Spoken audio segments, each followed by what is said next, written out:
darling. How are you? Oh, look, I touched up my appearance. It looks amazing. It's good because I'm wearing a toque because I'm eating chocolate. After this person that says, "Oh, Hero, don't eat on camera," I'm like shoveling in my food before I get on the camera. You know what? That's so true. I'm doing the U, which I think is disgusting. But You think I'm disgusting? Yes. When you go like this. Okay, like all right. In the Latka video, okay. Yeah, right. The Latka video. Okay. Well, if you do want to see Hero chewing latkes, it wasn't even latkes, it was some snack you were eating before we started. And I rewatched it, and you're like, what's juicier, me doing that or me playing with my balls?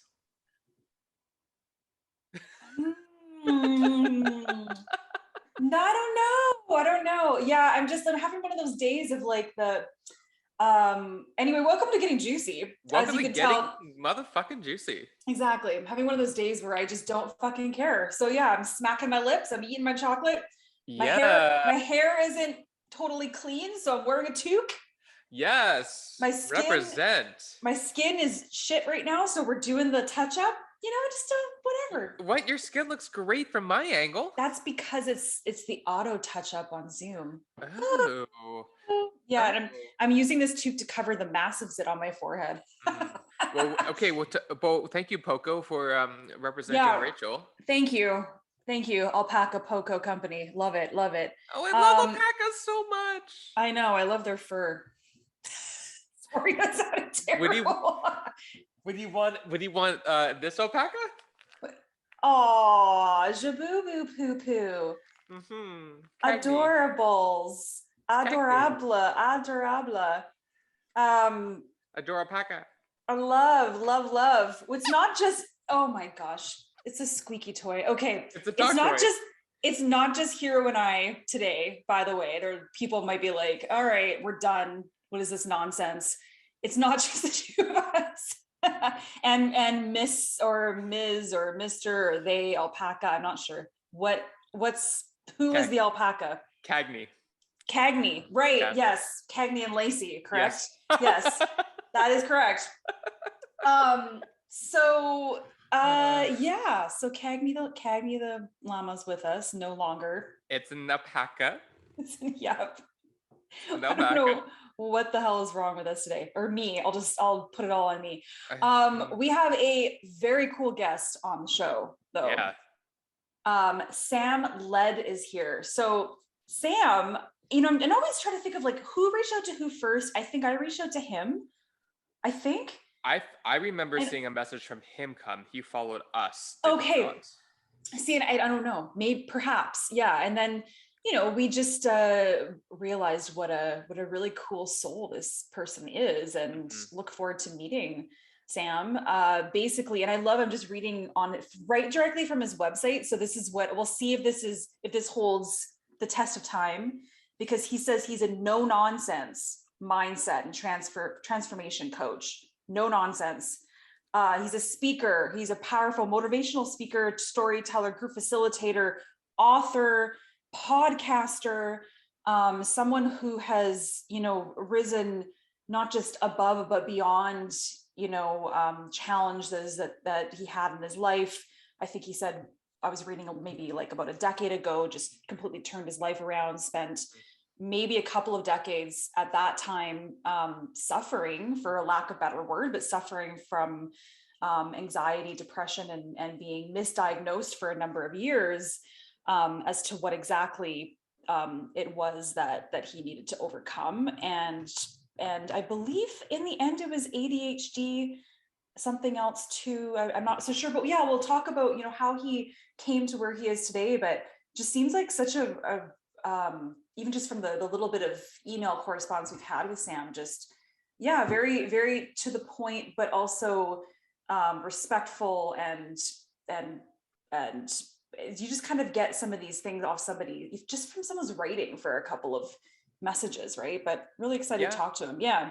Yeah, and also his voice as well, because I left a couple voice notes for him, Mm, and seeing his responses to them and just being completely like very reminiscent of Sean Antonio, that same vein of just sincerity and straightforwardness and genuinely wanting to connect with like-minded people without an agenda, just wanting to shoot the shit really. And that's what I think is really fantastic, is that you have these yeah. folks in the community of mental health that are specifically not in a agenda of wanting to chat with us to promote something. They genuinely just want to chat and talk with like-minded people. And I think that's such a gift of our podcast, is that people know that they can come to us for a real raw candid combo, and that is more than enough, and it doesn't need anything extra. Yeah, yeah, absolutely. And just, and from all, where we really are, I think, honing in, this is how transparent we are. We're telling you, we're honing in on what our niche probably is after being podcasters now for just over a year, but really Mm-hmm. realizing that, the mental health world and that topic, so to speak, is really something that we always knew was near and dear to us. But I think you're really going to notice that we are definitely honing in on that even more. So it'll definitely be a very specific common thread that will come through every episode, with Yes. not just guests that are in that realm of that is their, you know, job, so to speak, or career path. It's not necessarily that they are in the mental health business. It could be that they are, I don't know, we have, we'll just say it right now, we've got this wonderful drag, Canadian drag,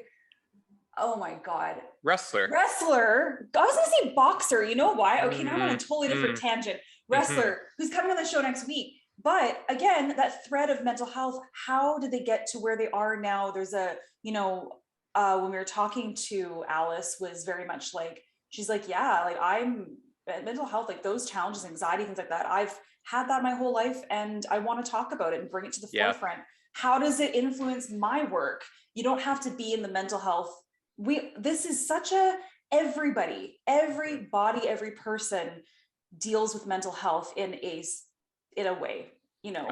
there's a million different levels and there's a million different, and that's also why we'll talk to Sam, maybe that's also why it's so hard to diagnose and pinpoint the exact what it is to try to get through, Yeah. because there are a million levels of mental health, right? There are a lot of different Yeah. levels. And I also think it's important that in Mm. terms of mental health, and this relates to mental health under the umbrella, is, being someone that's neurodivergent, I really want to dig into that more as well and find other people that are, and we've had other people that are under that umbrella of neurodivergent, but I Mm-hmm. look forward to embracing that more and bringing that to the forefront, because there's so much awareness for um, autism spectrum related individuals, but neurodivergent, though that's part of it, it's a different umbrella. And I think when you have someone that goes through something that's very specific, to find others that are also going through it, or others that are working with that field of people. And if you add sexuality and gender and Yes, just identity, I think is the key thing. absolutely. Who are we? What do we do? And how do we contribute to society? There are so many things that are part of our podcast. And I want to continue honing in on that with mental health. Yeah, and I think that I feel like Sam, because I was just trying to look at his Instagram account, but was it recently he talked about neurodivergent? Can you say neurodivergency? I use the term neurodivergency, whether if Yeah, that's neurodivergent. Yeah, if that's but that's something that he also, talked about not long ago, I think. And like I said, he has his own podcast, so he's very, and that's very specific to exactly what he does. So yeah, really just stoked to talk to him. I feel like he's in the States.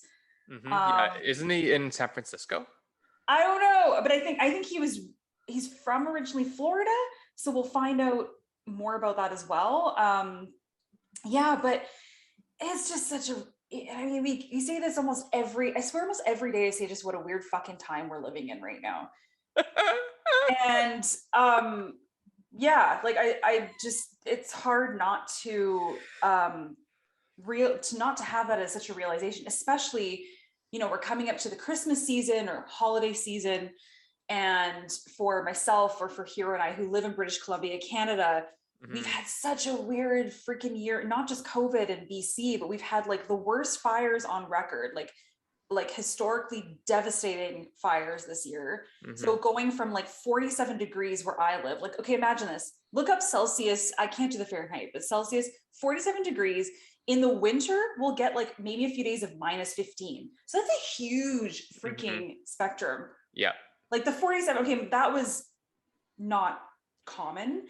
No. But my point is that Mother Nature, like, there's a lot of shit going on. It's not just, it's Mother Nature too. Like there's all the tornadoes in the States and like the flooding that happened in BC. That's why I'm focusing on British Columbia where I live. Like, so, you know, I'm excited to have Sam on because I feel like it's the perfect time Yeah, to have someone such as himself to come on and maybe get I don't know, I'll speak for myself. My spirit's a little bit more up there rather than I've been a bit down. Yeah, I think especially when we move into the shorter days of the year and the sunlight being less, forget about heat, but in terms of daylight being less, we go more inward. Our sense of solitude or desire for solitude or sense of need for connection to other people in either direction might increase because we want to distract or we want to feel connected or we want to recede from stimulation, whatever. I think also what I'm very passionate about, as you're talking about, is also the nervous system, you know, like how our nervous systems are so deeply connected to everything that we do, how we feel, and how with mental health, our nervous system is honestly what we're trying to regulate. So being able to talk to someone that does work in that field of regulation and stabilizing, neutralizing, and with mental health as the forefront, and then using a different form of coaching and life direction. Yeah. More than ever, I can imagine as we go through this with COVID, I'm sure there are so many people that either want or might not have access to these self-help tools. And they will start after the pandemic has opened those up again, and they'll be starting from 2 or 3 years of this backed up PTSD, whereas people like you and me have been gradually working on things as they've come and as they've gone or come back. And that's something to recognize too, is this, imagine the process of everybody going through what they're going through and then how some of those people might not have even started the journey. Well, it's like, yeah, I mean, I guess we have a running start, like people like us who have always kind of been working on ourselves even prior to all this chaos that's happened in the past couple of years. I don't know. I mean, yes, I guess so. But I think that we also are some of the people that are maybe more sensitive to these types of things, or I definitely am an empath, I'll say that. And so that's, you know, also difficult when you very well know that you're going to be affected by these things because you know yourself. So it's like anticipatory anxiety too. Yeah, right? Totally. Well, there's also a term called indigo. Have you heard of indigo? No, like you're an indigo child. Yeah. Basically, I forget what it means, but it's a list of traits or characteristics in a human and how they look at the world, how they feel in society, how they feel on the planet. And a lot of that stuff is being an empath, being in tune, very taking on others' energies and being able to identify things that others may never even notice. Lots of things like that. Yeah, absolutely. Yeah. I remember hearing like something about specifically anxiety. It's you know, it's funny because I always use the word funny when I really mean interesting. Yes. I have a habit of doing that. It's interesting that many years ago when I first really noticed my anxiety and noticed, you know, I had like a very severe case of like depersonalization or derealization where I would feel like I was almost stoned. Oh, okay. Yeah, which is like the worst feeling in the world. And I know Sam's just about to pop on in a second. My last little hi, Sam. Hello. I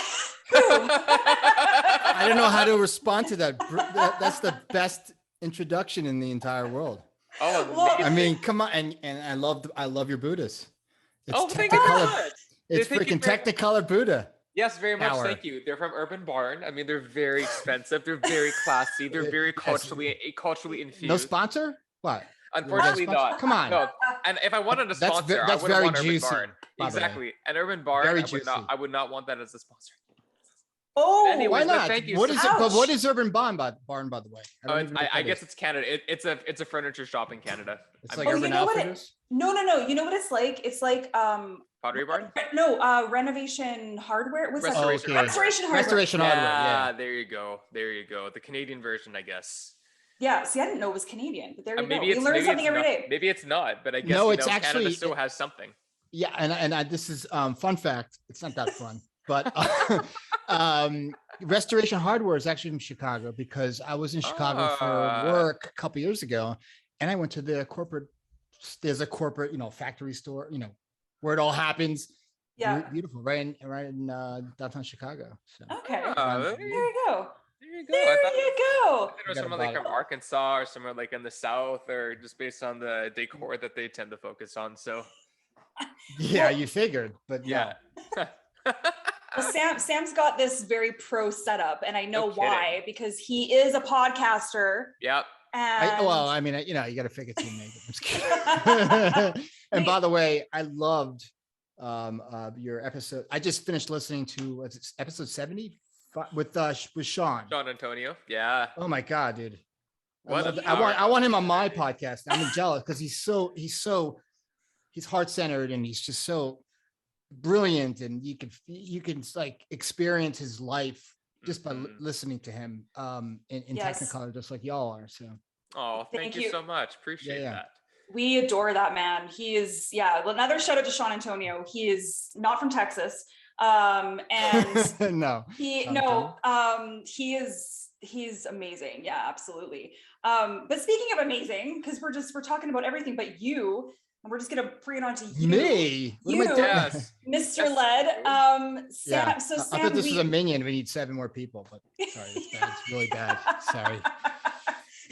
I'll be here all night. Are you Canadian? You're saying sorry a lot. What's going on? Sorry. Like Alex Trebek. So sorry. No, I'm from Santa Barbara, California, so even worse. There you go. Okay, so we were trying to figure out where you were from. So yeah, California. So we did we always do this. If you listen to the episode, we do kind of a quick intro to our guest that's coming on. But I know you have no idea what we said about you. They were all very good things. All very good things. Right. But Sam, usually what it is, it's like things that we've read off the internet. It's like, okay, he's an author, he's a you don't really necessarily, I don't know if you like the words that you are a coach or a life coach, but you are, I'd like to have you from I'm a guide.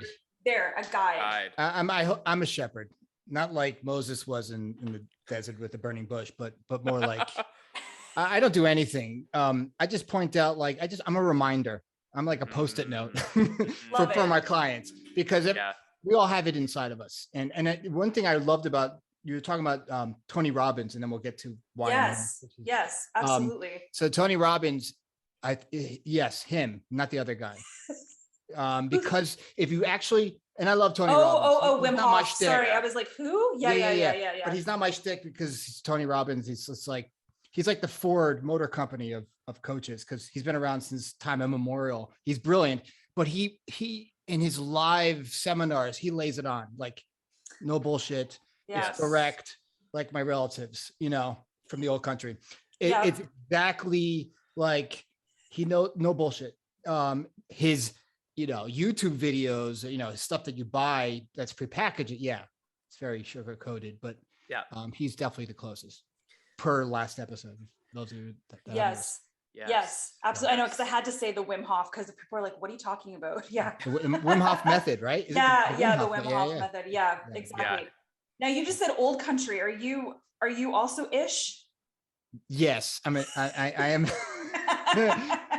I'm an ish. I'm a Hungarian. I come from, actually, my family comes from a part of, it's not really Hungary. It was Hungary. The borders changed, but it's Bohemia, which is Czech Republic, and then parts of Hungary, the Buda, the Pest, and then some family from, my grandfather was from Radomyšl, Ukraine. And of course, the story about the pogrom. So, we've been all over. I think that's why why we're a little extra anxious, because we get comfortable in a country and it's like time to leave. Oh, that's it. That's a terrible thing to say, but it's true. No, that's a good point. Go ahead, Hero. No, Yeah. all that need for survival, resilience, and for being able to be on the pulse of when to make the next move so you can be, taking care of yourself and your safety. It's part of what we have been through, and And for we're most of tough. us at least. Yep. Oh, And extremely I want to tough. ask you, Hero, Yeah. tell me about, the hero's journey. No, tell me about your name, because it's so, I've never seen that before. Is A it? white guy named Hero, right? Yeah. I never met any guy named Hero besides Oh, you. yeah. Oh, well, So- thank you. That's very sweet. I'm happy to break your virginity on that. Yes. Yeah, no, I changed. I was born with a different name that I don't identify with anymore, and always felt like there was too many of other people with the same name that I had. So the gamer nerd in me identified Totally. with the protagonist Yeah. named Hero with one I, and I thought, Mm. well, that's stupid because it's an I. Why can't it be an E? So I added two I's and changed my name when it was about 15, and then actually legalized on my documentation in my early 20s. And so, Well, yeah, that's the cool. the That story just made me weak because that's so interesting. And your name, I mean, there's only one. There are many heroes out there, but there's only one hero. Yeah. Thank you. Well, that's very sweet. I Honestly, appreciate it's a that Full very Metal much. Jacket reference, but yeah. So, but it's an honor to be on your show. I love your humor. I love your shtick. It kind of reminds me of my own shtick and our people shtick. I know that's our people, everyone's people. We're all the same people, but you know what I mean. Yes. And the Michigasa goes with it. I can go on all day, but it's as a coach, I think I kind of carry with me a lot of my ancestral baggage, Michigas. Sure. And then when you see like it is just the baggage is noise, it and doesn't even exist. Like it's like you take the baggage and you just throw it in the closet somewhere, and it's like, oh, now I could just be the shepherd and help others see that the baggage doesn't exist. But Right. we think it does. So okay, I'm gonna dive right in then. How did you figure that out for yourself then? Or when did you figure that out for yourself? Well, I always saw glimpses of we all see glimpses of our true nature, the essence of who we are, which is well-being, which is full of hope. You look at all the great books. I mean, all the great sages talk about this special space, our conscious self, our inner well-being. And every religious tradition has a different descriptor, right? And so I would always get quiet, even as a little kid. And I've had my own learning disability / mental health journey with ADHD, and I still deal with it, but I'm not ADHD all the time. So that was kind of another crack in the matrix, that nobody is ADHD all the time. Like nobody's depressed all the time, and nobody is aphasic all the time, and no one is bipolar all the time. So I started getting curious about my own journey, my own mental health journey, and also my career, because I've been a coach on and off for over 15 years in different kind of industries. In the mental health industry as a mental health advocate, which I currently am, and also in public policy, and I've been it's all over the spectrum. And then I became acupuncturist, and I've used that with little woo stuff with Reiki, and so. But I always came back to the original thesis of why I love what I do and why I think my clients love the work that we share together, is because I look at it as we're all one thought away from mental health. That I love that. I read that on and I didn't make that out. I stole that from Sydney Banks, he's actually from Canada. He's from British Columbia. He was a gentleman who he was a Scottish welder, believe it or not. This is the story, and he's just like any other of the sages, like Eckhart Tolle, like any of these folks, Maharishi. We can go on and on. That saw the space before thought, this quiet, delicious space where we have this unusual calm. Some people call it the flow state, right? Some people, it's like the zone. We do our best work in that space, and we experience it all day long. We just don't pay attention to it enough because the noise is juicier. The noise and the fireworks going on between our ears is addicting.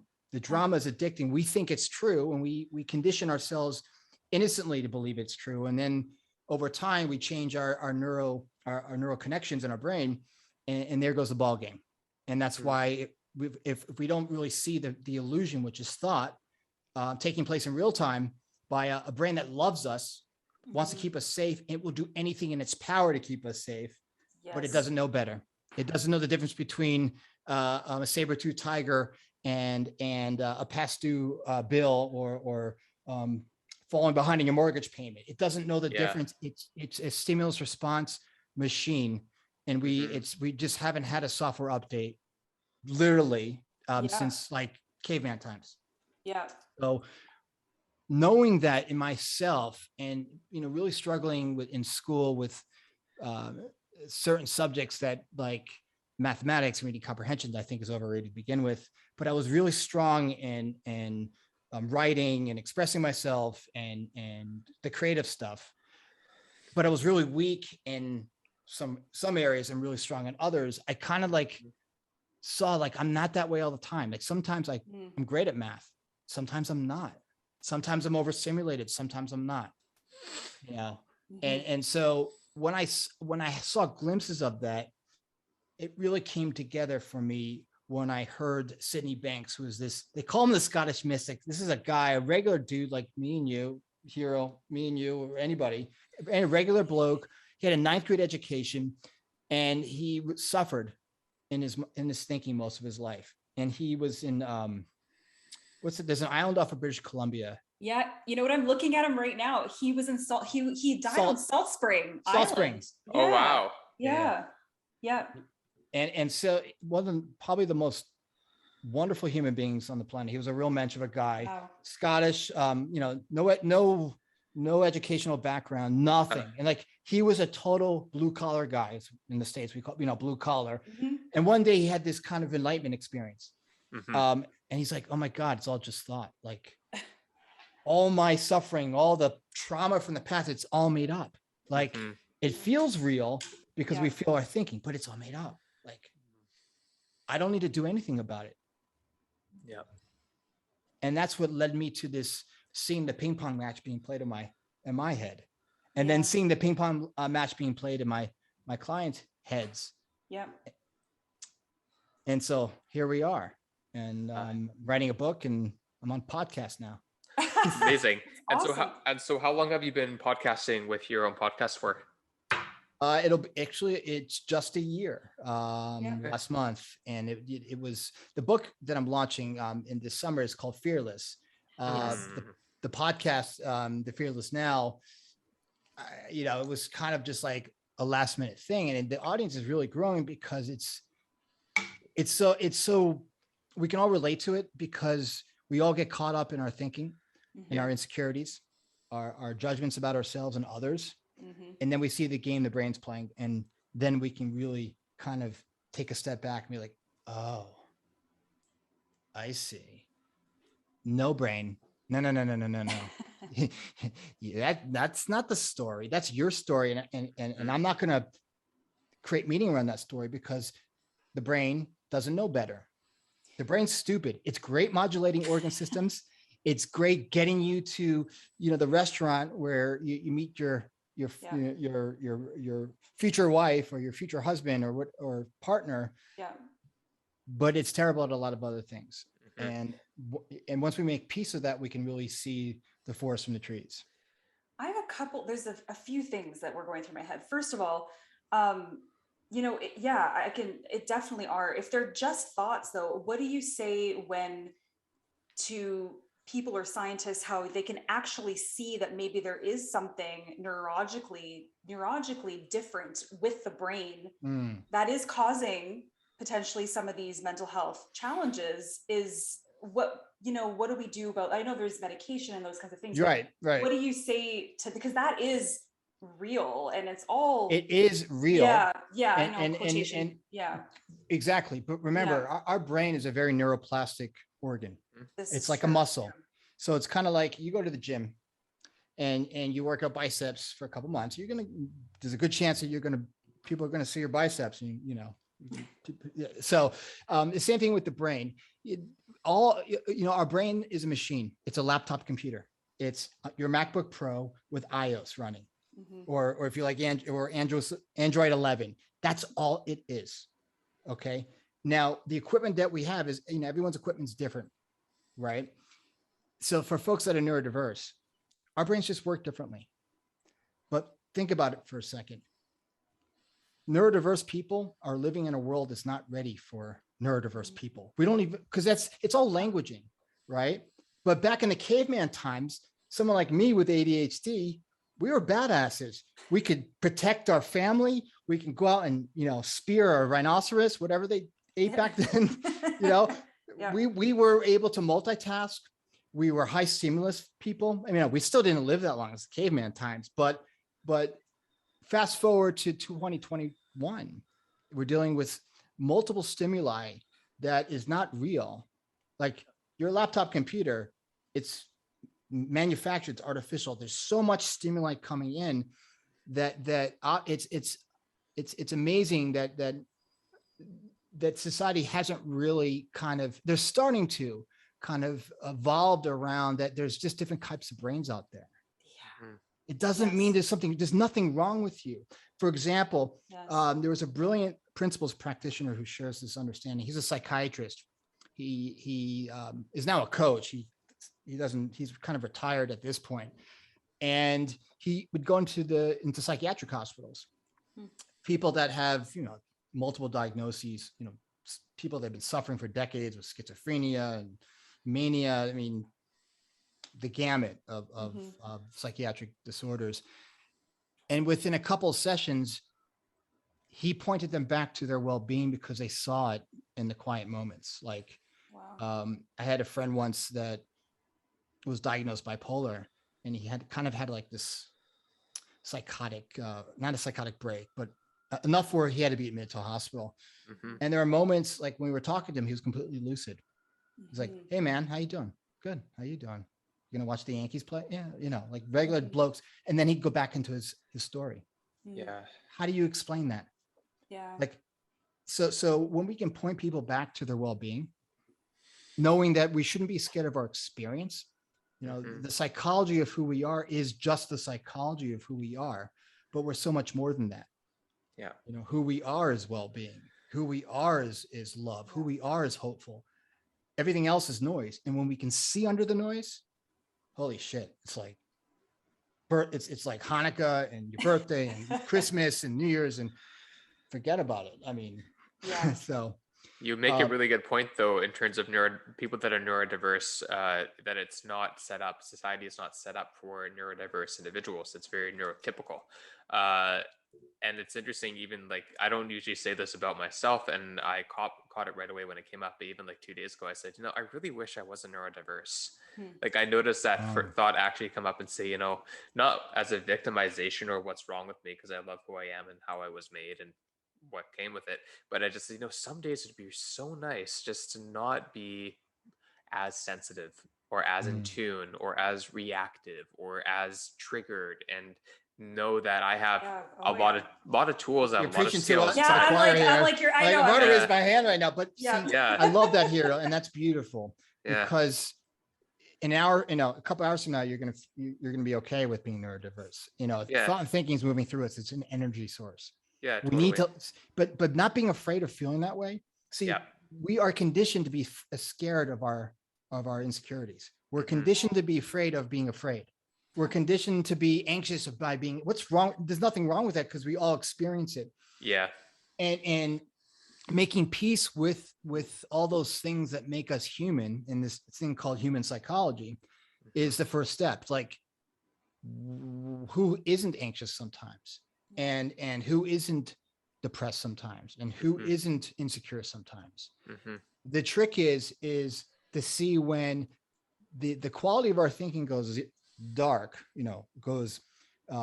it's kind of like the metaphor is like driving in fog, with no fog lights, and your windshield is completely, covered with frost, just say, and you're driving in fog, you're going to crash.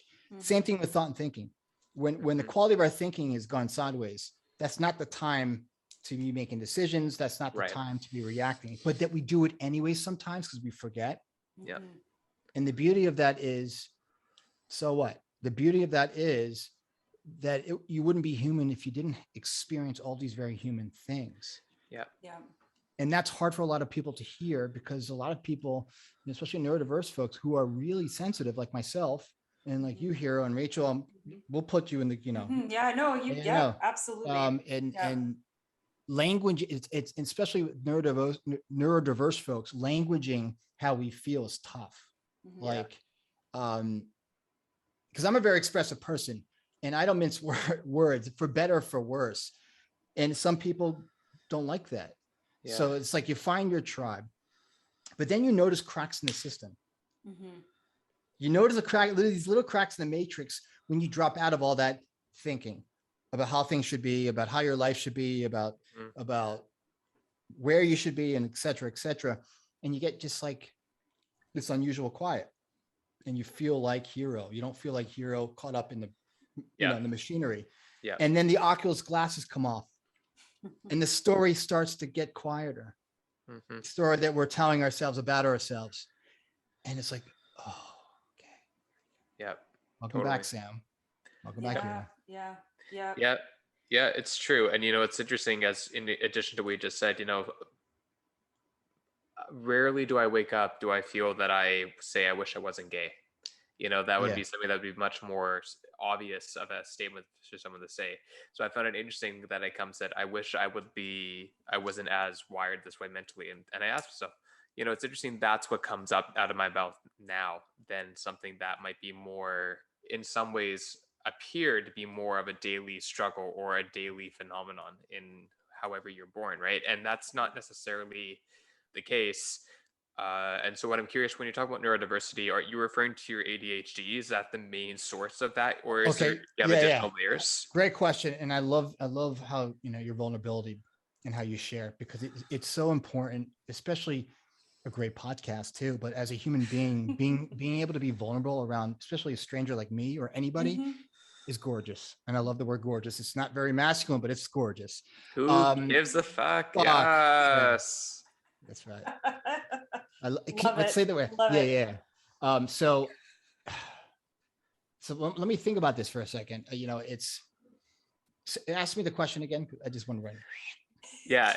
No. Well, first and foremost, I'm the person that asks questions that people don't usually get asked by others. So my question is that what layers of neurodiversity do you have in addition to your ADHD, or is that the main source you are referring to when you use the term neurodiverse? And that's a great question. It's a Venn diagram, I think.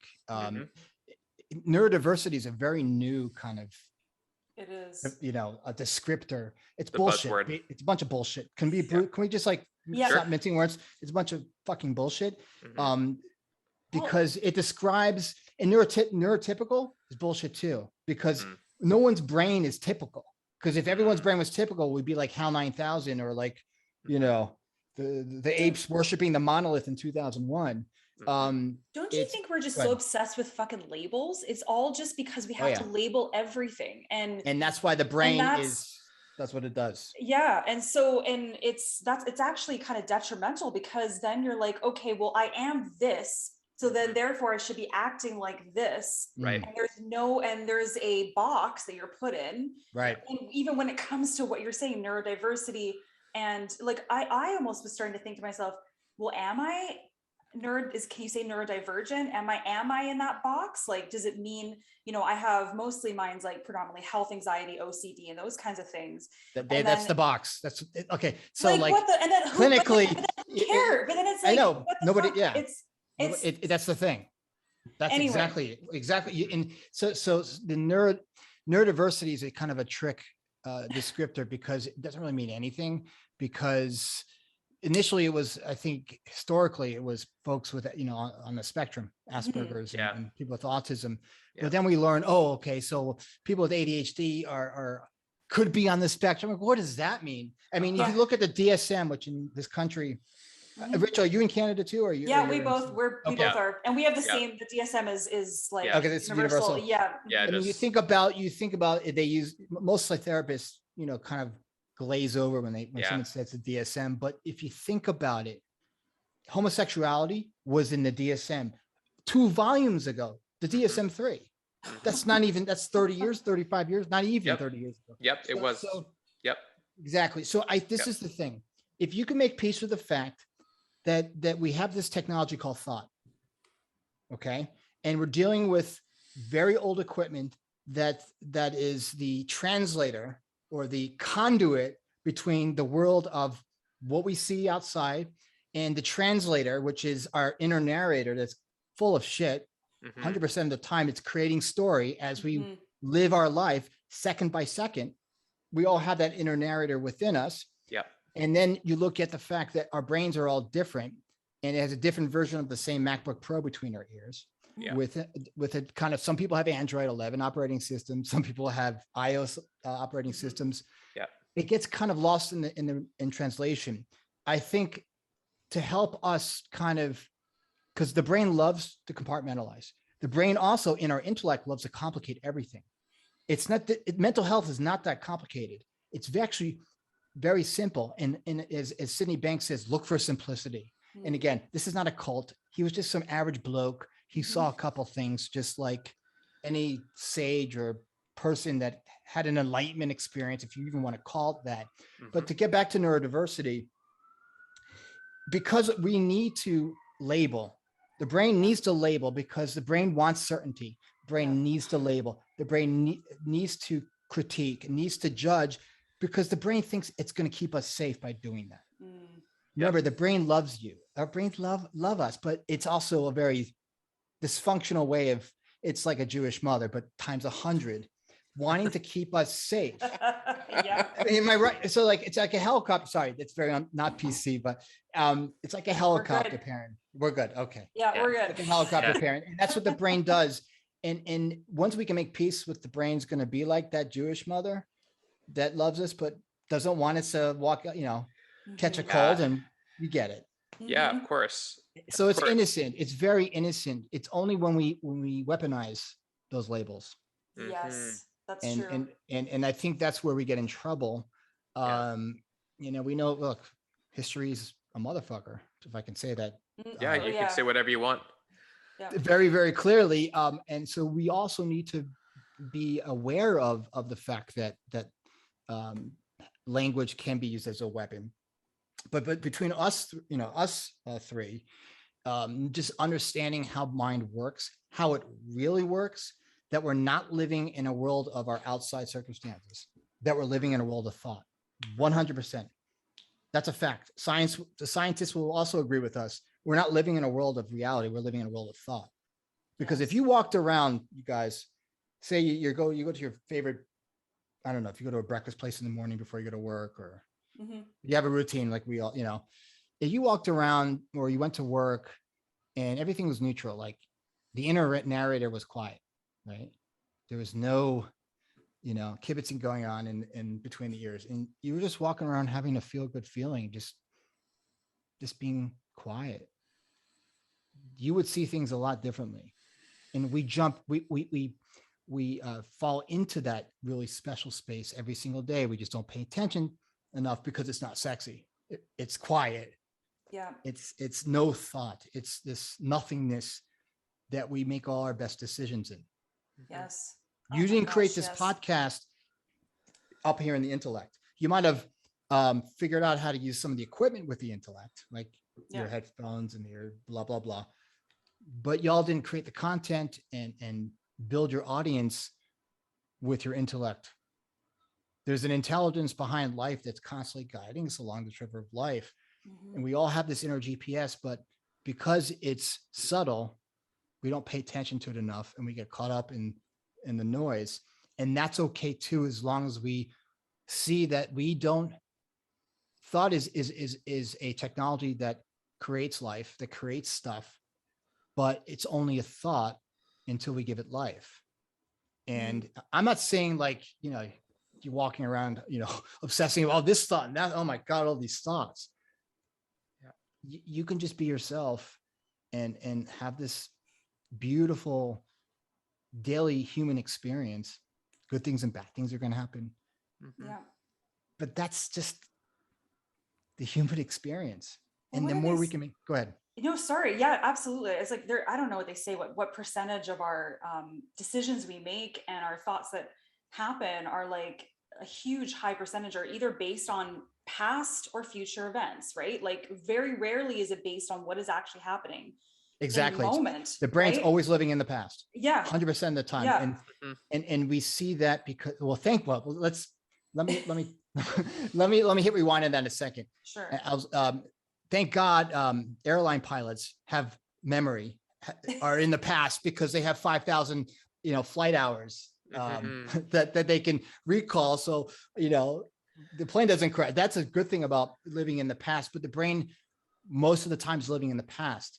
And when we see that, we can have more discernment of what thoughts we want to give life and what thoughts we don't want to give life.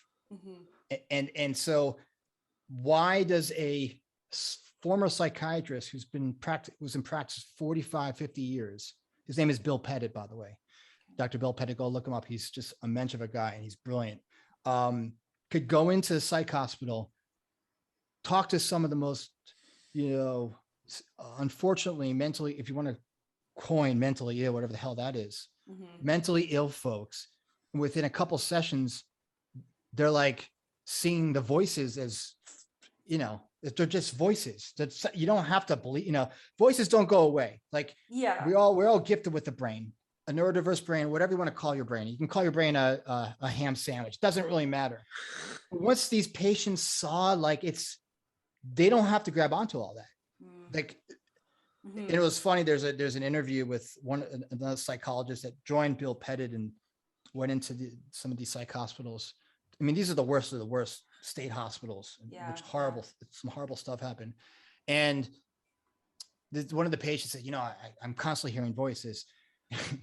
and the woman who's a former psychologist said, yeah, me too. Sometimes because we all do. We all hear voices. I mean, I've heard 10 voices this morning. Does that mean I'm crazy? No, but if I bought into the voices, we all have crazy thoughts sometimes. Yes. Yeah.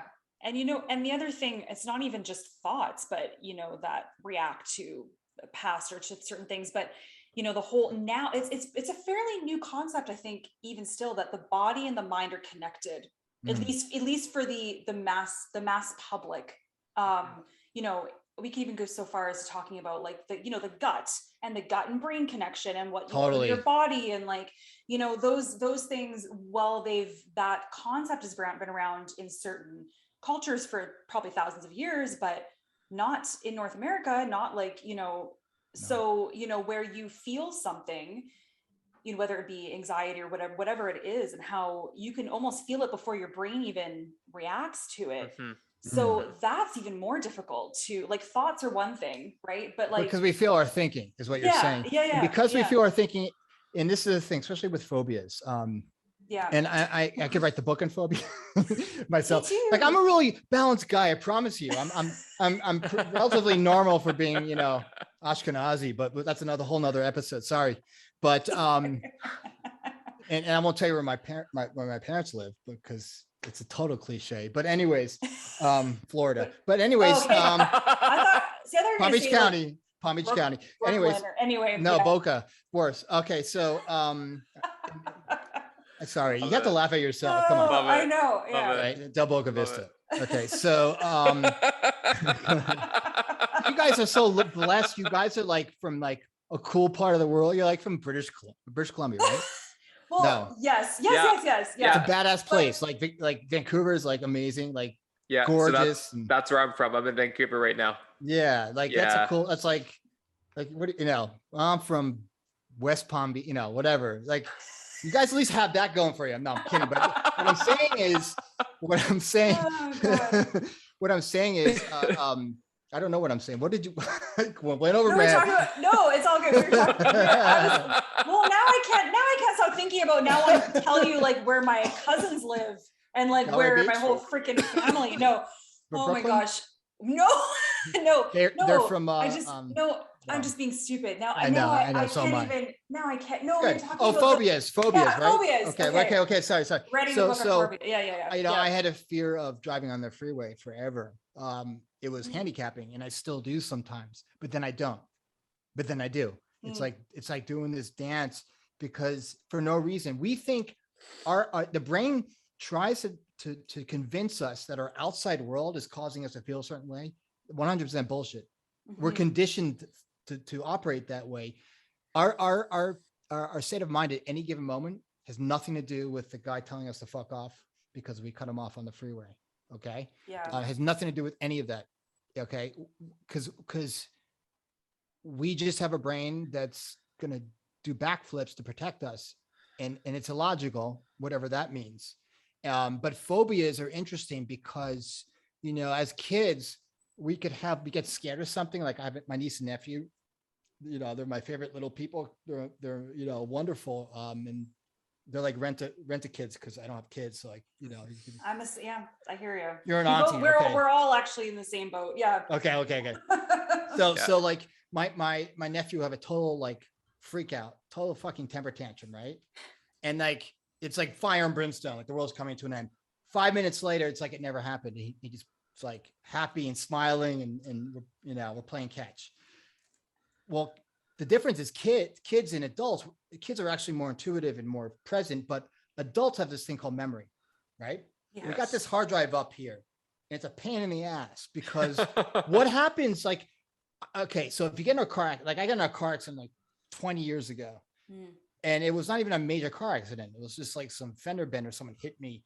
Okay, my brain stored that in its hard drive.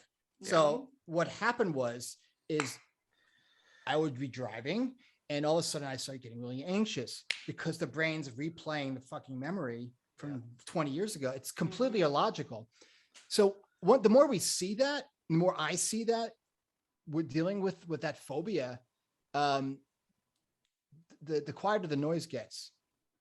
The more we see like our brain doing what a brain's going to do, illogically sometimes, the more we can, be okay with that noise, the quieter the noise gets. Without doing techniques or trying to push the thoughts down or saying affirmations or doing like the Sedona method or any method you use, the more you're just aware and getting curious of like, why is this happening? Like, why am I getting anxious right now? There's nothing wrong.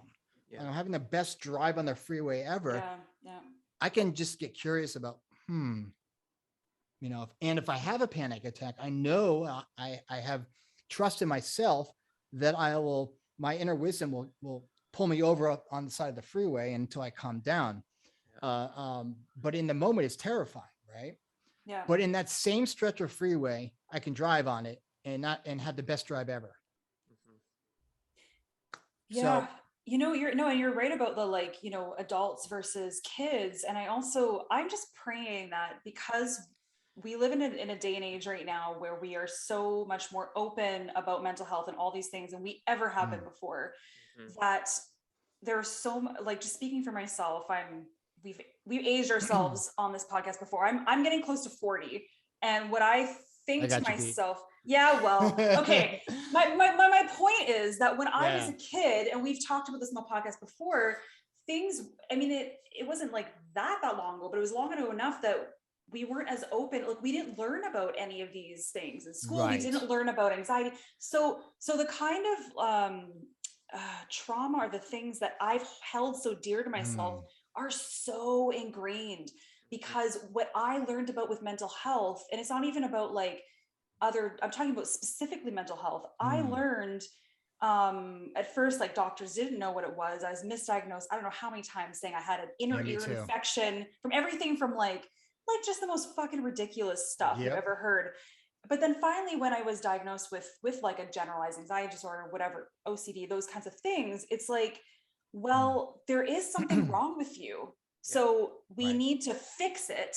Right. And it's, unfortunately, for those of us that are in that demographic or that in that age group, it is probably, do you think like it'll be more difficult? Like, I love what you said there, because it's exactly what's going on. Is that you have to understand something.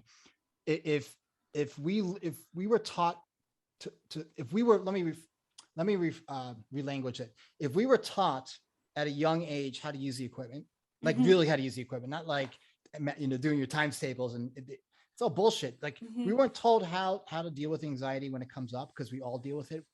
We weren't told how to use this equipment, especially folks with really speedy, high performance ADHD mind, neurodiverse ADHD minds, or however neurodiverse or not neurodiverse, doesn't matter. You are.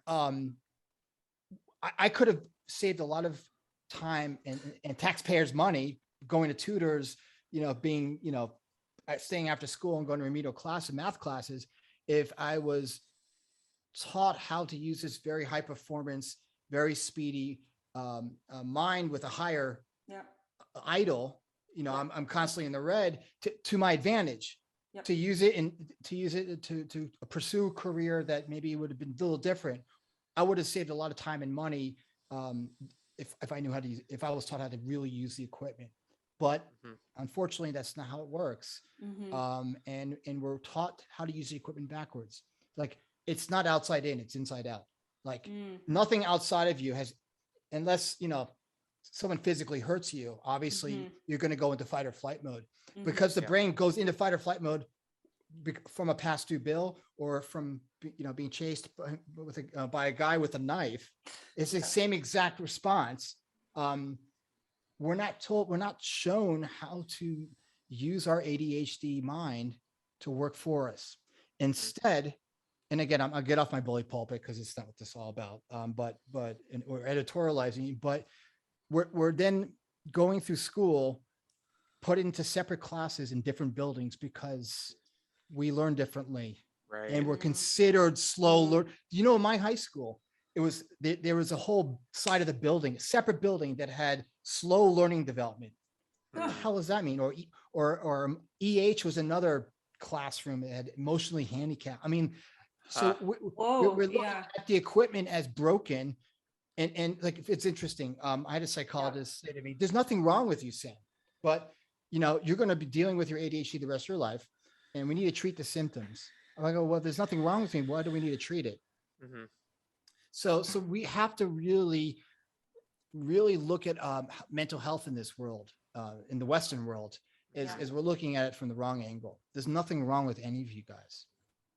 Nothing wrong. Your brain just works differently. But if we're taught from a young age how to use the equipment correctly, we wouldn't be having this mental health crisis.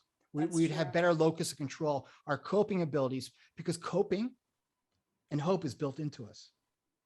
That's why I'm not certain groups, ethnic groups, I'm not going to name the name. Do you know what I'm talking about? Why we're still here, right? After a Holocaust, after being expelled from Spain in 1492, I can go on and on.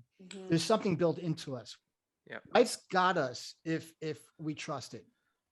Now, doesn't mean we're not going to get our lumps. I mean, life's a contact sport, as Sid Banks says. I mean, life's going to suck sometimes, but there's always hope in the suckiness, without getting too, cheesy and idealistic. There's always cracks of light in that darkness. And I know that sounds very idealistic, but we see the cracks of light every single minute of our life. We're just not paying attention to it enough. And when we can have compassion for the stranger, when we can have compassion for someone who's not doing us right, and that's hard because we have this thing called ego that we think is truth. Anyways, it liberates us from taking on, especially if we're in a field. I don't know if you're in your line of work outside of this, if it's a high performance kind of environment, a lot of the time it's, especially if you're in sales or marketing, it's high pressure. You're going to be told things or given bad evaluations, whatever, that can make you feel broken. But then we don't feel broken. And then we feel broken again. It's so thought and thinking, the greater the drama, the greater the illusion, as I look at it.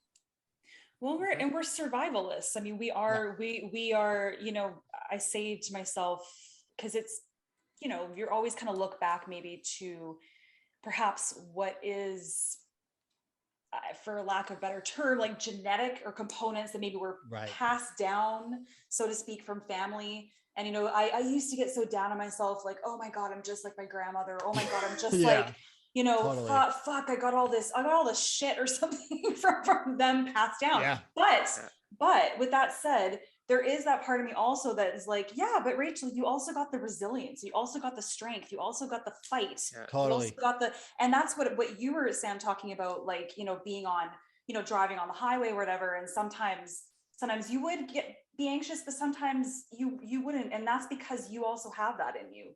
There's Exactly. that nature of that fighter or that survivalist. Yeah.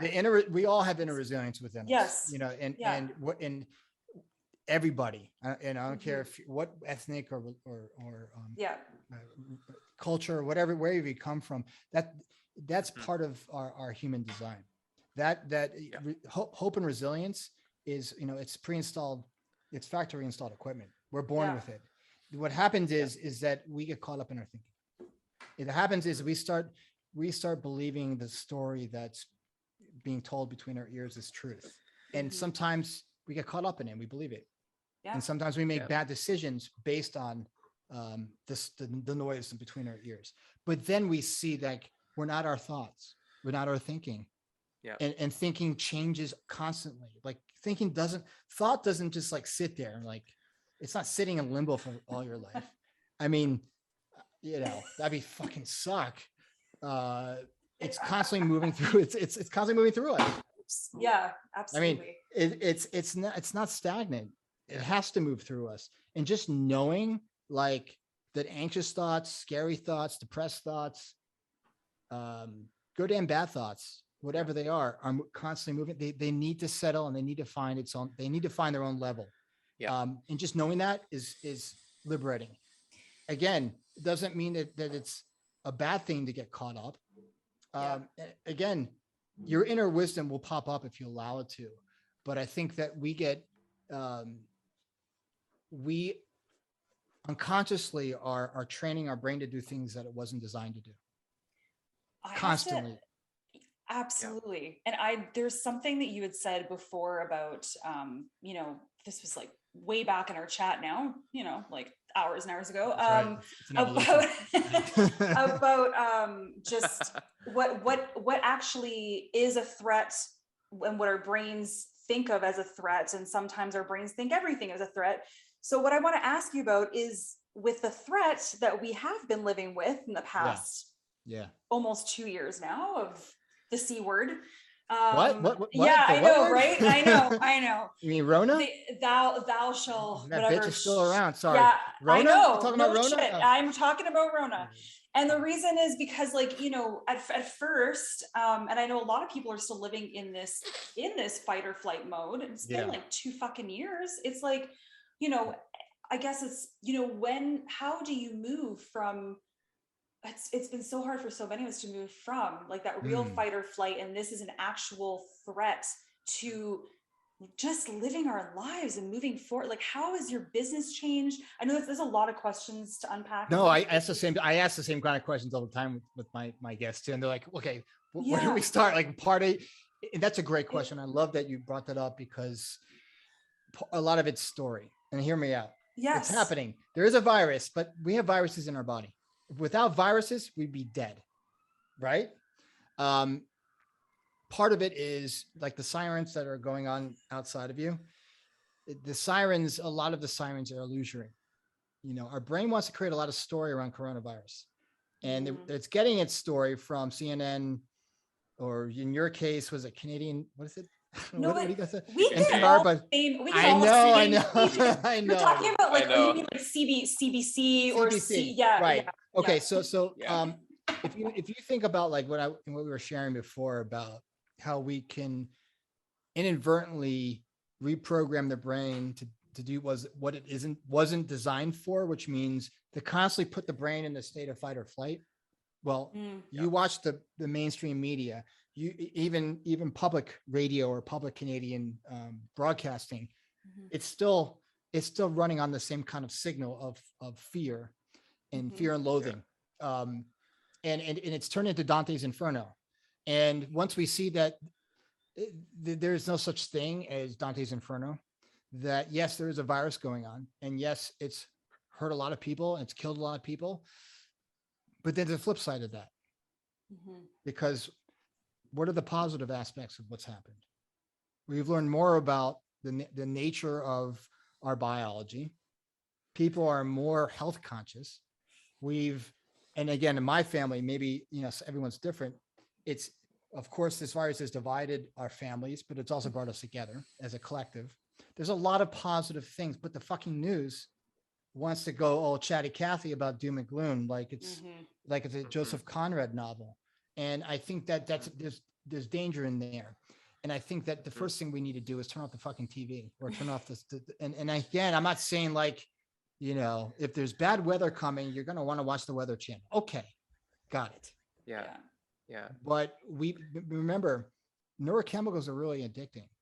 Like cortisol and noradrenaline, it's addictive neurochemical. And the more we reinforce that feedback cycle of watching the news and then talking about it, it gets addicting. And everyone, humans love, and Americans, but humans love drama. Why do you think, and I mentioned this, I just talked about this the other day. Why do you think, and especially in America, soap operas are so popular? In fact, in this country, Guiding Light, Eyes of the World Turns, it's a soap opera that's been on for over 50 years. Why do you think that is? We're addicted to it. We're addicted to the soap opera between our ears. So if we can take one step by reducing the amount of exposure to this type of stimulation that the brain is not prepared to understand. Remember, the brain's stupid. Stimulus response, thought, feeling. Okay. But who we are is so much bigger than that. And then we're part of this whole enchilada. But our conscious self underneath the noise is none of that. Our conscious self is what we see when we're just taking a walk around the block and things just get quiet for no reason. Or, we go on a bike ride, or we're listening to a good piece of music. Like, absolutely. That's the little things in life are nirvana. Like I was talking about this the other day on another podcast I was on, that like, we don't need to climb Kilimanjaro. I know we're going from Fear and Loathing and the news and coronavirus to this, but it all ties in because we think we need to like go to India, climb Kilimanjaro, or go live in a cave for 30 years to find tranquility and heaven. No. We're already living heaven. Heaven's already here if we allow it to be. Whether you're rich or poor, healthy or sick, young or old, we see that nirvana every day. But it's not sexy. It's not, it's not fireworks. It's the mundane moments of life are, from where I'm sitting, is heaven. Well, and you can't run away from your brain. People go, it's like, the whole, like, I'll be happy when syndrome. I'll be happy when I do this and go there and be there. And then I'll start to calm down, or then I'll start to work on myself, or then I'll start to, but it's totally not like you can't go without this. This is still there with you. So it's here now. And I was on it's interesting. I was on a podcast the other week where everything I said, it was met with an argument. Like, it was like, but. But the song. Oh yeah. I don't like him. So seriously, it's like there's a song. Remember there's a song called Rock Me Amadeus by a band called Falco. It's the most annoying song in history. The but syndrome is just as annoying. And they were constantly arguing with me about, how is this true? It's not that simple, Sam. People have been suffering with, the psychopathology, their trauma, how can you say it's spiritual bypass, which I fucking hate when they say spiritual bypass. Like, no, it's not, because your essential nature is none of those things. That's all made up too. Someone told you about spiritual bypass. You saw it on an Instagram. It's not true. It's all made up. And the more you see that your brain is scripted, your brain is the greatest script writer, the greatest, author, the greatest screenwriter of all time is your brain. I mean, and that's, there have been, Stephen King, naming your favorite screenwriter or author, they figured out how to take all that stuff up here and put it onto paper. The same thing with the mind. And we all can see beyond it. But A, we're addicted to the mishigas, and B, it's really loud. Yeah. Like we're talking to like, in front of speakers at a concert loud. So someone who's been habituated to listen, to believe the noise is true, loud. Yeah. It takes them a little while to kind of see what I'm pointing to.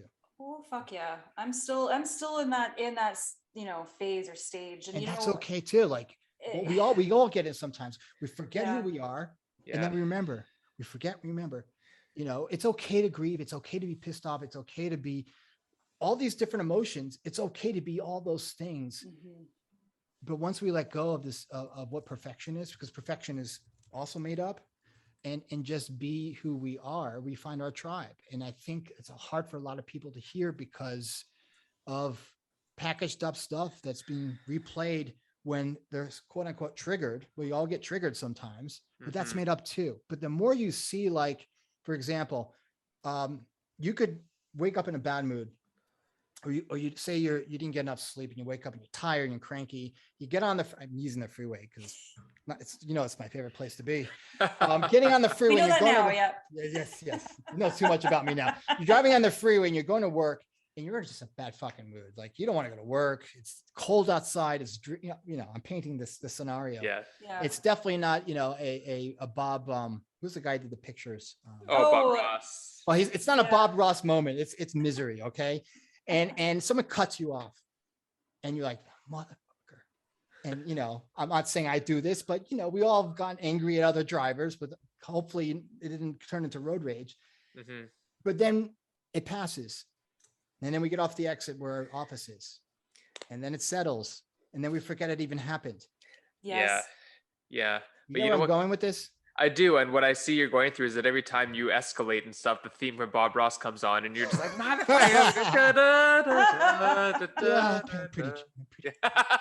the windshield wipers go off and they just start painting your windshield. And you're like, oh, yeah, that's what I was Flowers. feeling. Yeah. Puffy clouds. Oh my God. But that's so true. Like, you can't force happiness. Mm-hmm. No. If you're fucking pissed off, be fucking pissed off. But you know what? This song, look for a silver lining. I went to summer camp. I don't know. Y'all probably went too. Yeah. No, but you know what? I did not. I think British Columbia is one big summer camp because it's so beautiful. So I probably, Yeah, but there were like some of the, this is Jewish camps? Different tangent, but I never went to one. Like, to be honest, where I grew up, I was like, we were probably one of the only Jewish families in my entire school. And so I didn't really have other Jewish friends until I was in my 20s. And then learn that there was a such thing as a Jewish summer camp. Anyway, I did not it's like a rite of passage. Yeah. And then she met me. Yeah. And then went all downhill. Life just began. Exactly. Or it just began. Right. I was going to say what you said. It didn't just began. It just, my life began. That's right. Anyway, how did you guys, I don't mean to go off on another tangent, but how'd you all meet? Oh gosh. Is it a long story? That's another story for another time. But, okay. But yeah. Go ahead, please. Yes, it's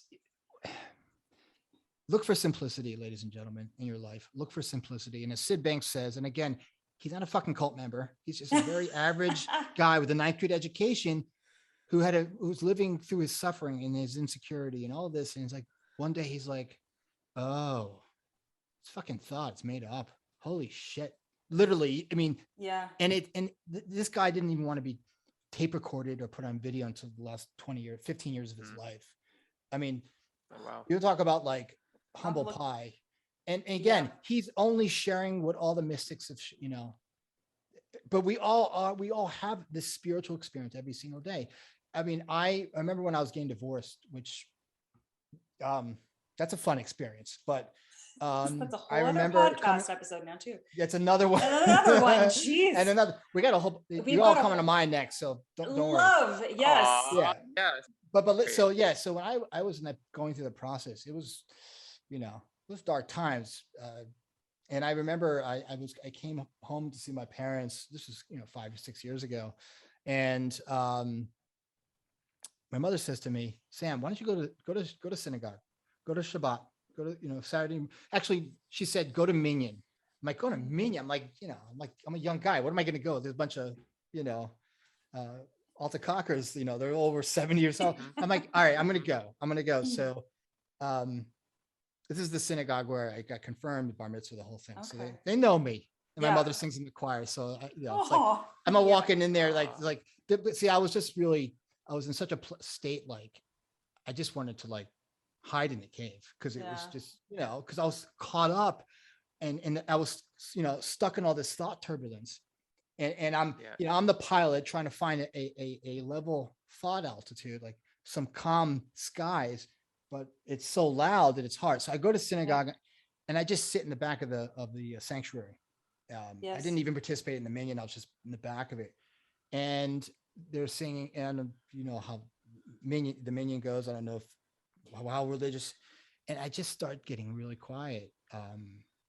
And then they sing the Elena at the end, which is the exciting part because it's almost the end of the service.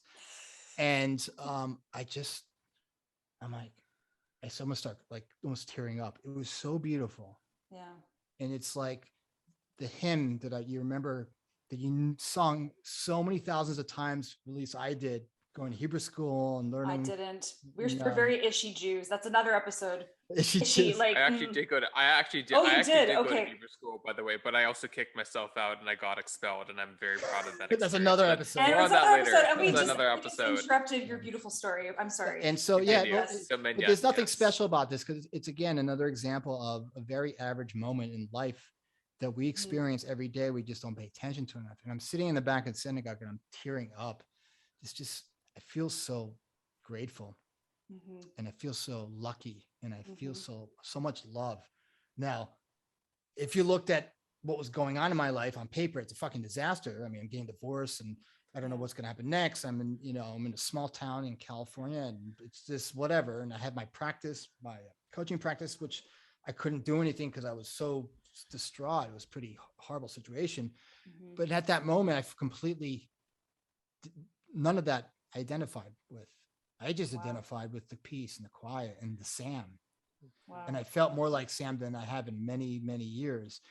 And so fast forward to today, I started looking for not looking, but noticing, getting curious about like my brain when it's tripling the life fantastic. It's getting a little nutty. I get really curious about when I'm caught up around the axle. When I'm anxious, I'm not sitting there, and it's not like I'm a researcher writing my own shit down. I'm just like, I can just sit with my acute anxiety right now, like driving by the same exit, which I had a panic attack, like, a year before.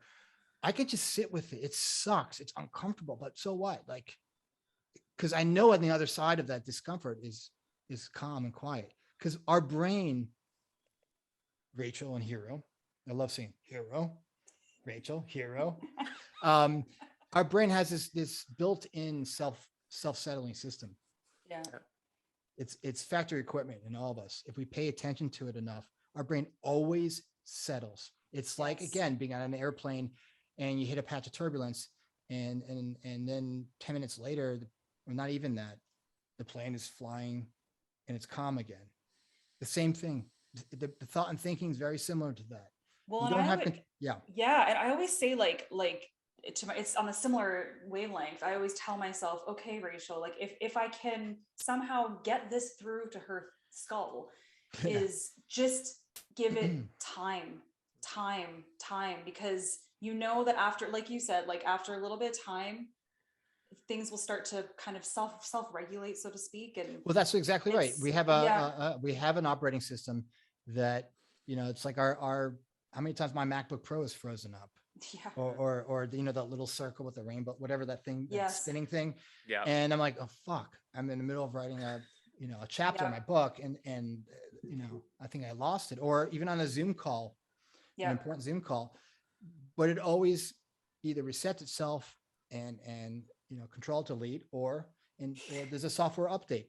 And I look at medication. I don't know if we talked about medication, but I've been, so I'm bringing it up. So psychostimulants, and especially folks that are, that the noise is really loud.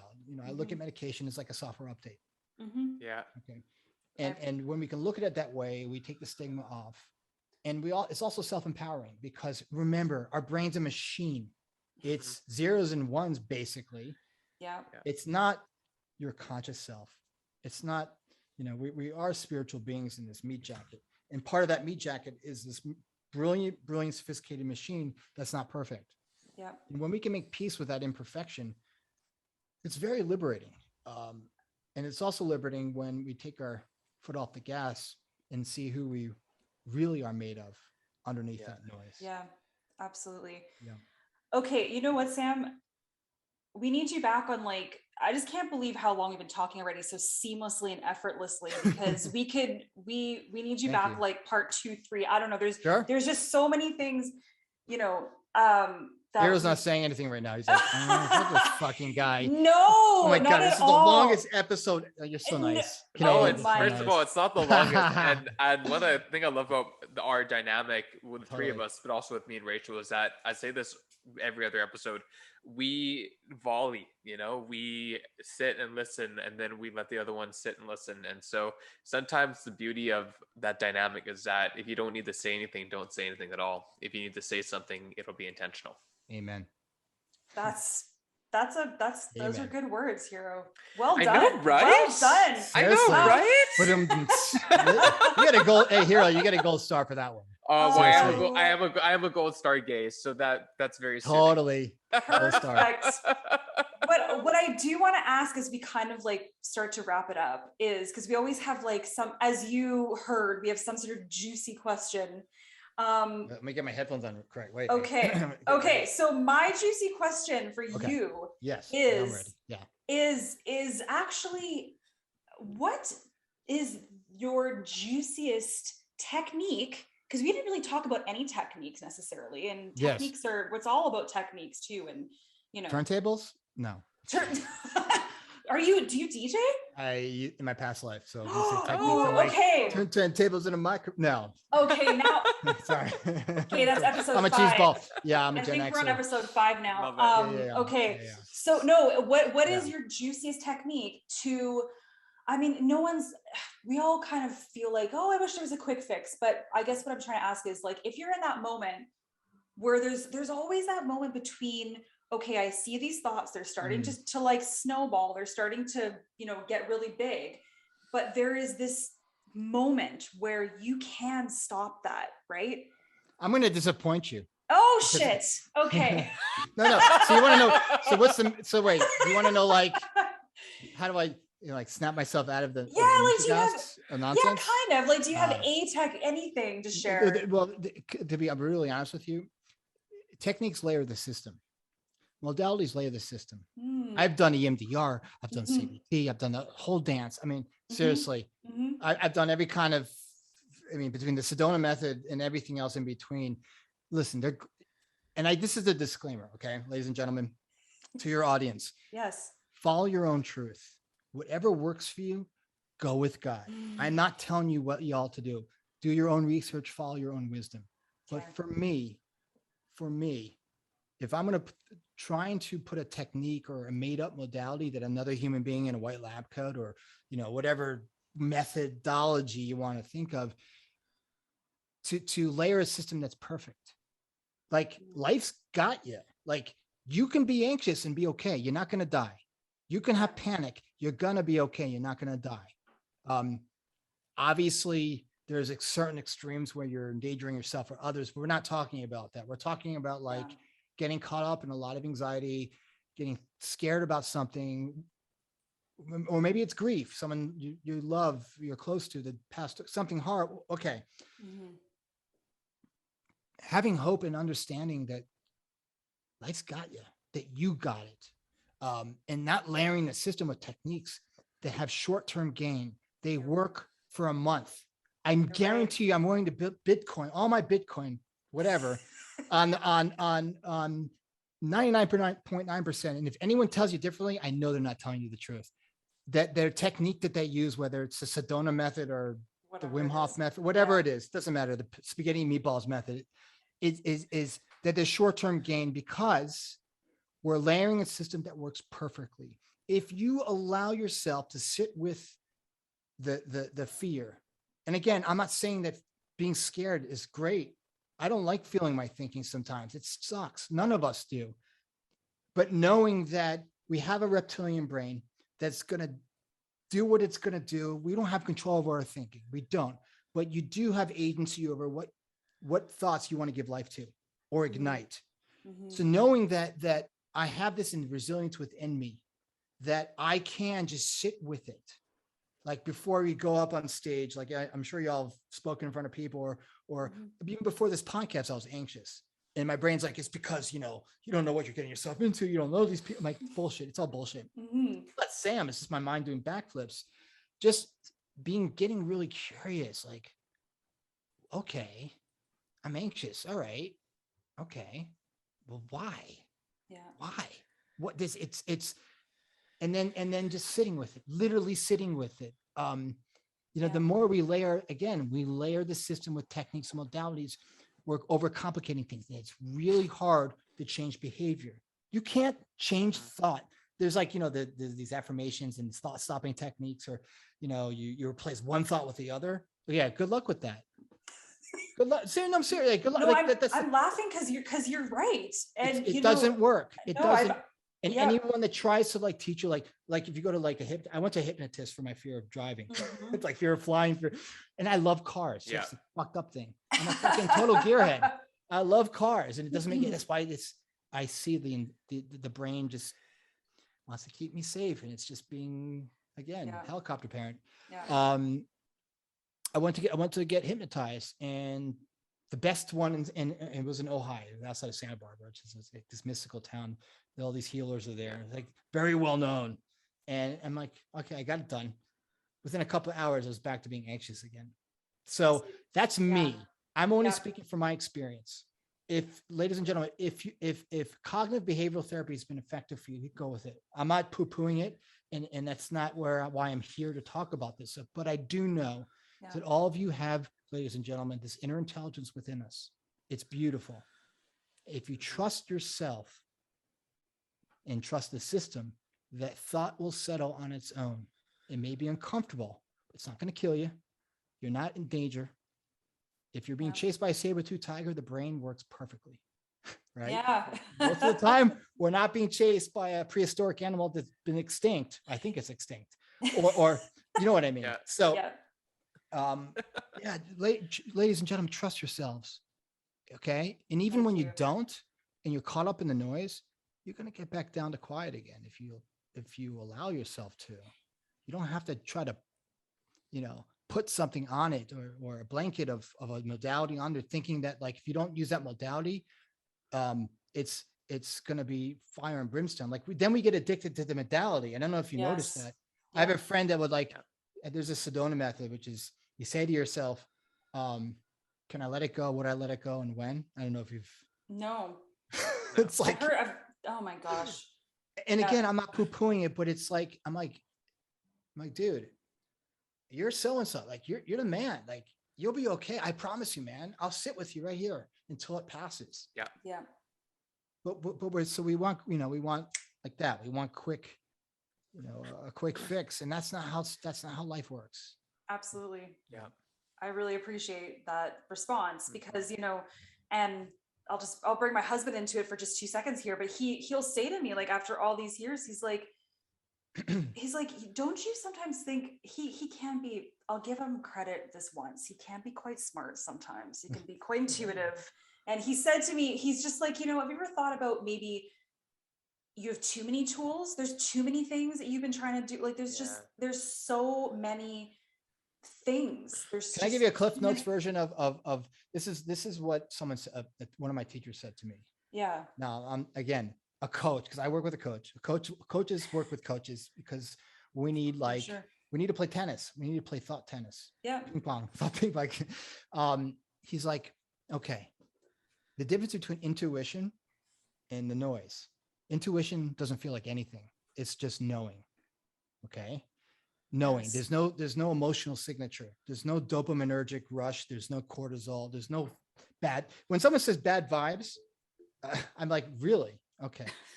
But I said, okay. It's like, well, yeah, that's pretty. And my, it's my intuition's pretty spot on a lot of the times. I go, well, does it feel like anything? Intuition's a clear signal. It comes from spirit. It comes from underneath the intellect trying to figure shit out. Mm-hmm. Again, intellect's great for, fixing, taking out the fuel injectors and putting a new one in. Okay. It's great for like getting driving. It's, intellect's great. You got to get off of this exit. You got to get off of that exit. It's great for some things. But when it comes to like knowing when something is right for you or not, it doesn't feel like anything. Love is dopamine, but real love, there's a sense of contentment, satisfaction. There's unduly satisfaction that is not even satisfying. It's just this nothingness. This, as Sydney Banks says, it's a nothingness. It's the space before thought. It's, when you're in love because you just know, and that's all you need to know. It's not like, it's true. Yeah. It's not like being on MDMA. It's you just know.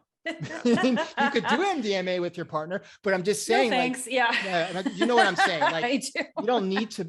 You just know, and when you just know, and that's it. That's it. Yeah. I hope that answers your question. Sam. Yeah, no, it did. Oh my goodness. No, we are so happy that we found you, or we found each other, and that we had this conversation. And I feel like it's the beginning of a beautiful friendip. It's just please. Really just for sure. No, for sure. Listen. I've had such a good time, and I hopefully I didn't talk your ears all off. Not at all. And if I did, I still have them. Don't be polite. You still have them. Good. I still have them. Yeah. Okay, great. And you know what? It's just like I always say, life's got you if you allow it to. And again, this is human life is brilliant. Like it doesn't have to be a CNN episode. It doesn't have to be. Yes. It's again, it's being okay with the fear that sucks and the anxiety and being caught up. It sucks, but it's like that song, look for a silver lining. That silver lining always does come. And then there's the Bob Ross moment. And we know that, but again, the noise is pretty convincing. Yeah, it absolutely is. Hero, I don't know if you want to go ahead with the final, like, just to leave us with. Yes. Go ahead. Can you read my mind? Do you know what I'm talking about? Of course I can read your mind. Okay. Of course. As the green light continues to blind me. Is that you? Anyway, no, we like to let our guests just kind of plug anything that they want to share, where people can find you, what do you have coming up, anything that you want them to know about, and just final words, final touches. Yes, thank you. I just want to say it's been an honor to break bread with y'all. And this has been, I feel like I'm holla. I feel like I'm just hanging out with friends, which is really nice. And you guys are awesome. That's what we aim for. That's what we aim for. You find your tribe, and we're going to definitely do we have to do this again. Yes. You can reach me. You can check out my Instagram. It kind of gives you a nice little Cliff's Notes version of the work that I do. It's Sam Led Consulting, no spaces. My website, samledconsulting.com. Facebook's the same thing. It's really, and my podcast is the Fearless Now. It's on Spotify, Apple. Yep. And it's really a labor of love. I love what I do. I love sharing the wisdom that I wish I knew 30 years ago, like when I was a little kid. But it's better late than never. And y'all should check out there's if I could recommend two authors that kind of help you kind of understand, it's really how the mind works. It's not about anything else. It's really about how mind really works. Michael Neal, who wrote a book called The Inside Out Revolution. Okay. Wonderful book. He's so fucking funny. He's an actor, but he's a master coach. Like he's up there with Tony Robbins, but he's a lot funnier. Don't tell Tony Robbins. And then there's Dr. Amy Johnson wrote a book called It's Just a Thought. Sorry, Dr. Amy, it's Just a Thought.